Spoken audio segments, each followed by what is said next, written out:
Hi, I'm Brett Ullman. Welcome to Parenting, Navigating Everything, the channel where we equip and empower you as a parent to navigate all aspects of parenting in this modern culture we live in today.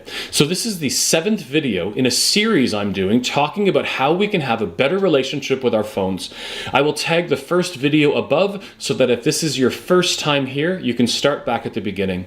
The goal with this series is simple. Small, easy changes that over time will make your relationship with your phone, well, better.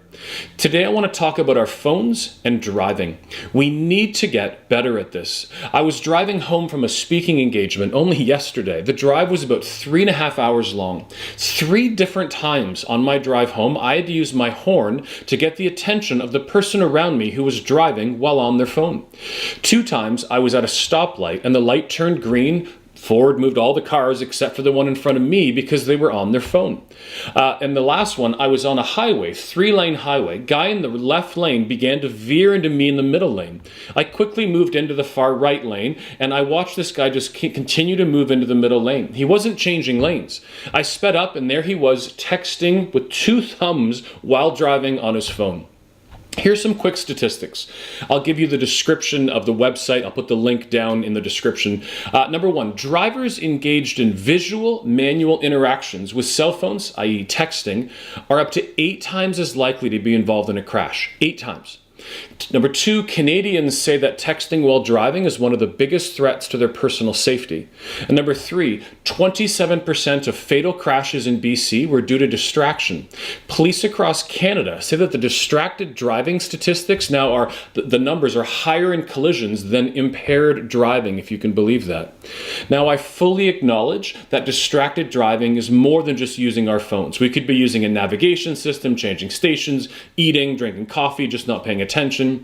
But for this video, we're just talking about how we can do better with our phones. We all need to create some systems that we do while we're driving with what to do with our phones. So here's just some thoughts. Number 1, I personally don't struggle with texting and driving. My car is Bluetooth for phone calls and I can deal with that from the steering wheel, but I do not turn off my phone while I'm driving, but I place it face down in the seat next to me when I'm driving. If I have someone in the front seat, I put the phone in that little middle storage place where I cannot even see if there's any notifications. And my phone is always on vibrate, so I can't hear any texts that are ever coming in. Number 2, no matter if you have an iPhone or an Android, you can set your phone to, it's called Do Not Disturb while driving. On my iPhone, you can find this by clicking Settings, then Control Center, and then clicking the plus sign beside Do Not Disturb while driving. This sends a message to someone who texts you that you are driving. Simple. Number 3, how about just putting your phone in airplane mode while you're driving? You're driving, so drive. Number 4, I have a friend who actually puts his phone in the storage of the passenger seat, like way beside him, so that even if he's tempted to use the phone while driving, he can't reach his phone. You have to find what works for you, but the goal is to give your full attention while you're driving. I'd love to hear what you do with your phone while you're driving. The next video will be about our phones, and we're going to continue the conversation looking at just how we walk around, which sounds weird, but you'll understand it as we talk about it later. I'll talk to you soon.